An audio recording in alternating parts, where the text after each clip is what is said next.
तस्वीर में एक बुजुर्ग पिता अपने जवान बेटे के सिर पर हाथ फेर रहे हैं। आंखों में बेबसी, चेहरे पर दर्द और दिल में टूटी हुई उम्मीदें। दूसरी तस्वीर में वही बेटा कभी मुस्कुराता, सपनों से भरा, जिंदगी को खुलकर जीता हुआ। और तीसरी तस्वीर एक माँ अपने बच्चे के चेहरे को सहलाती हुई, जैसे उसे जगाने की आखिरी कोशिश कर रही हो। ये महज तस्वीरें नहीं है, ये एक परिवार की 13 साल लंबी पीड़ा की कहानी है। ये कहानी है गाजियाबाद के हरीश राणा की, एक ऐसे बेटे की जो जिंदा तो है लेकिन जीवन से बहुत दूर जा चुका है। और ये कहानी है उस फैसले की जिसे कोई भी माँ बाप कभी लेना नहीं चाहता, इच्छा मृत्यु। नमस्ते, मैं सौरभ त्रिपाठी हूँ, आप न्यूज पिंच देख रहे हैं। सबको माफ करते हुए और सबसे माफी मांगते हुए उठ जाओ, ठीक है?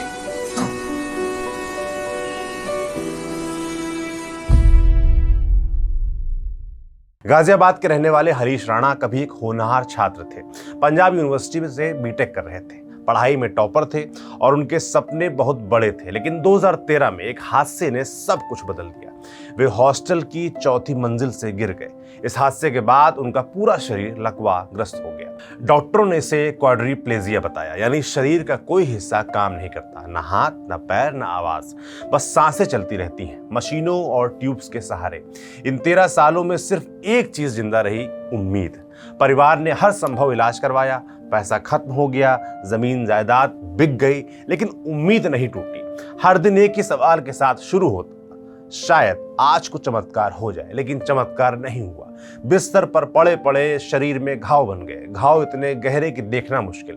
हालत दिन ब दिन बिगड़ती चली गई और सबसे मुश्किल ये कि सब अपनी आंखों के सामने देखना। यहीं से शुरू होती है वो लड़ाई जो कोर्ट तक पहुंचती है। हरीश के माता पिता ने अदालत से कहा कि हमारे बेटे को अब मुक्ति दे दीजिए, उसे सम्मान के साथ जाने दीजिए। यहीं से सामने आता है एक शब्द, इच्छा मृत्यु।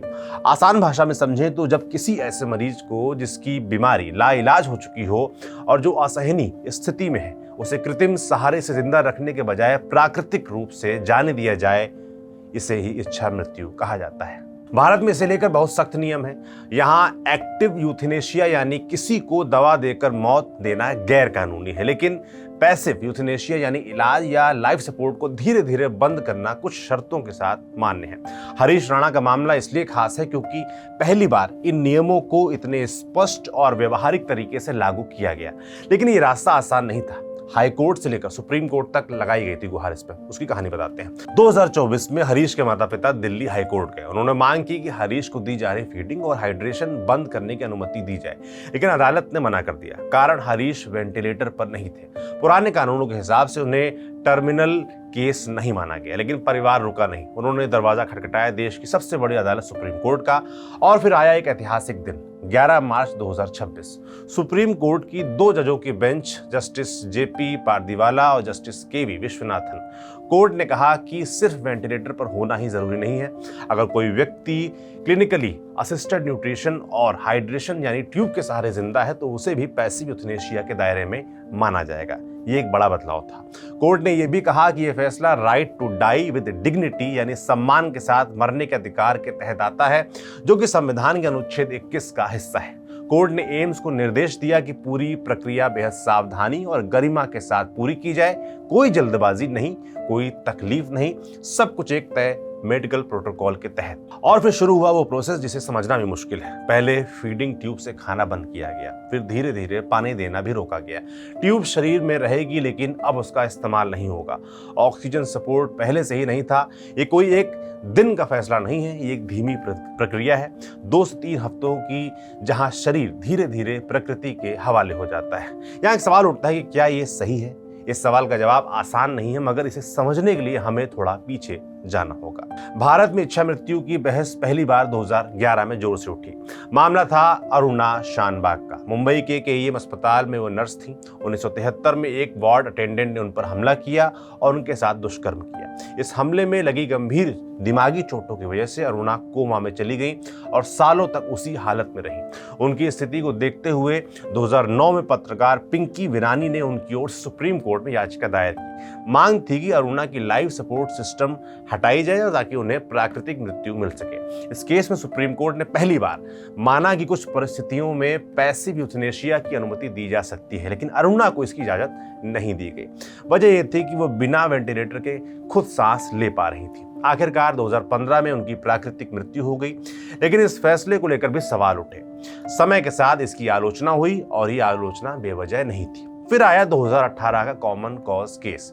2005 में कॉमन कॉज नाम की एक एनजीओ ने निष्क्रिय इच्छा मृत्यु के अधिकार की मांग करते हुए सुप्रीम कोर्ट में याचिका दायर की थी। इस पर 9 मार्च 2018 को तत्कालीन मुख्य न्यायाधीश दीपक मिश्रा की अगुवाई में 5 जजों की संविधान पीठ ने ऐतिहासिक फैसला सुनाया।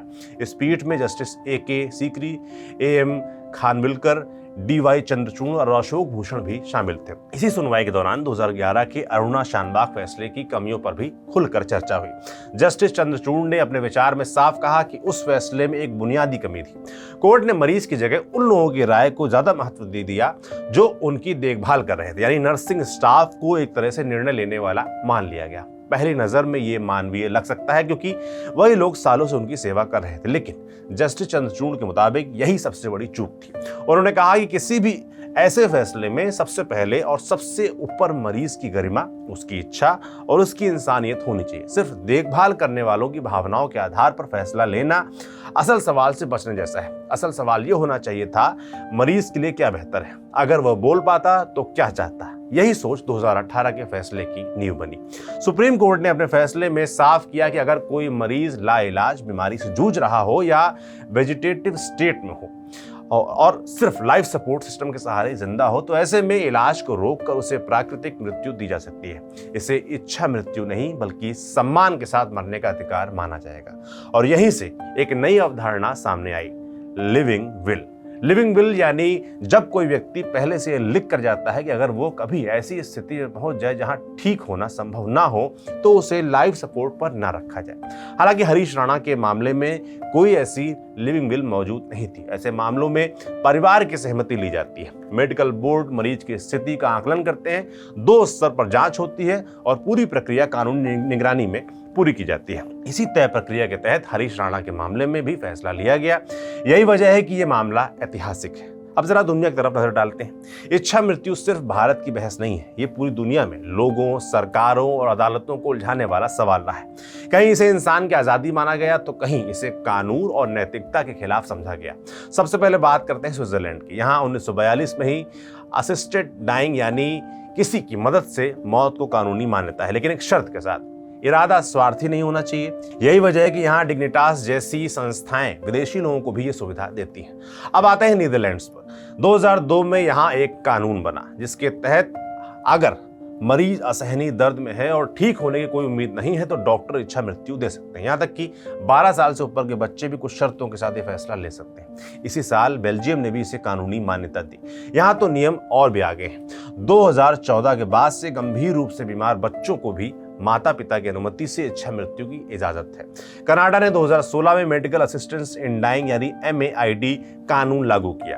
पहले यह सिर्फ उन लोगों के लिए था जिनकी मौत करीब मानी जा रही थी, लेकिन बाद में इसे बढ़ाकर उन मरीजों तक भी कर दिया गया जिनकी बीमारी लाइलाज है और जिनके लिए जीवन बेहद कष्टदायक हो चुका है। अब बात अमेरिका की। यहाँ पूरे देश में ये वैध नहीं है, लेकिन कुछ राज्यों में मेडिकल एड इन डाइंग यानी दवा देकर मौत की अनुमति है। ओरेगन सबसे पहला राज्य था जहां 1997 में ये कानून लागू हुआ। आज कैलिफोर्निया, वॉशिंगटन, वर्मोंट, कोलोराडो जैसे कई राज्यों में सीमित रूप से इसकी इजाजत है। ऑस्ट्रेलिया में भी हाल के सालों में ही बड़ा बदलाव आया है। 2019 में विक्टोरिया से शुरुआत हुई और अब ज्यादातर राज्यों में टर्मिनल मरीजों के लिए वॉलंटरी असिस्टेड डाइंग की अनुमति है। स्पेन ने 2021 में कानून बनाकर इच्छा मृत्यु को वैध कर दिया। यहाँ लाइलाज और गंभीर बीमारियों से जूझ रहे लोग ये विकल्प चुन सकते हैं। अब कुछ ऐसे देश जहां स्थिति अभी भी बदल रही है। जर्मनी में पहले असिस्टेड डाइंग की अनुमति थी, लेकिन 2015 में इसे सीमित कर दिया गया। फिर 2020 में वहां के सर्वोच्च अदालत ने कुछ पाबंदियां हटाई। अभी भी वहां इस पर साफ कानून बनने की प्रक्रिया चल रही है। फ्रांस में डॉक्टर मरीज को गहरी नींद यानी सेडेशन में रख सकते हैं अगर वो बेहद दर्द में हो, लेकिन सीधे मौत देने की अनुमति लंबे समय तक नहीं थी। 2025 में एक नया बिल पास हुआ जिससे भविष्य में कानून और बदल सकता है। अब जरा उन देशों की बात जहां ये पूरी तरीके से अवैध है। रूस में एक्टिव और पैसिव दोनों तरह की इच्छा मृत्यु गैर कानूनी है। अगर कोई डॉक्टर ऐसा करता है तो उसे सजा हो सकती है। हमारे पड़ोसी पाकिस्तान में भी ये पूरी तरीके से प्रतिबंधित है। इसमें मदद करने या बढ़ावा देने पर कड़ी सजा का प्रावधान है। मिडिल ईस्ट के कई देशों जैसे ईरान, तुर्की, जॉर्डन, मिस्र, लेबनान और इराक में भी इच्छा मृत्यु पूरी तरीके से अवैध है। वहीं इजराइल, सऊदी अरब और संयुक्त अरब अमीरात जैसे देशों में एक्टिव यूथनेशिया की इजाजत नहीं है, लेकिन कुछ खास परिस्थितियों में पैसिव यूथनेशिया अदालत या नियमों के तहत तय होता है। मतलब ये सिर्फ कानून का नहीं, सोच का भी सवाल है और यहीं से शुरू होती है असली बहस। क्या किसी इंसान को अपने जीवन का अंत चुनने का अधिकार होना चाहिए? क्या दर्द से मुक्ति जीवन से ज्यादा जरूरी हो सकती है, या फिर जीवन किसी भी हालत में बचाया जाना चाहिए? शायद इसका कोई एक जवाब नहीं है, लेकिन कुछ सच्चाइयां हैं जो साफ दिखती हैं। जब जीवन सिर्फ मशीनों पर निर्भर हो, जब सुधार की कोई संभावना ना हो, जब दर्द और पीड़ा ही बची हो, भले मरीज उसे कह ना पाए, तब शायद मृत्यु भी एक दया बन जाती है। सुप्रीम कोर्ट ने भी अपने फैसले में यही कहा। डॉक्टर का काम इलाज करना है, लेकिन जब इलाज ही बेकार हो जाए तो नजरिया बदलना जरूरी है। हर फैसला मरीज के सर्वोत्तम हित में होना चाहिए। फैसला सुनाते हुए जस्टिस पारदीवाला ने एक गहरी बात कही। उन्होंने अमेरिकी धर्मगुरु हेनरी वार्ड बीचर का जिक्र किया कि ईश्वर मनुष्य से ये नहीं पूछते कि वो जीवन स्वीकार करता है या नहीं, उसे जीवन लेना ही पड़ता है। और फिर उन्होंने विलियम शेक्सपियर का एक मशहूर नाटक हैमलेट की लाइन दोहराई, टू बी और नॉट टू बी, यानी होना या ना होना। कभी कभी अदालतों को भी इन्हीं सवालों के बीच फैसला लेना पड़ता है। सबसे जरूरी बात यही है कि हर इंसान को सिर्फ जीने का ही नहीं बल्कि सम्मान के साथ मरने का भी अधिकार होना चाहिए।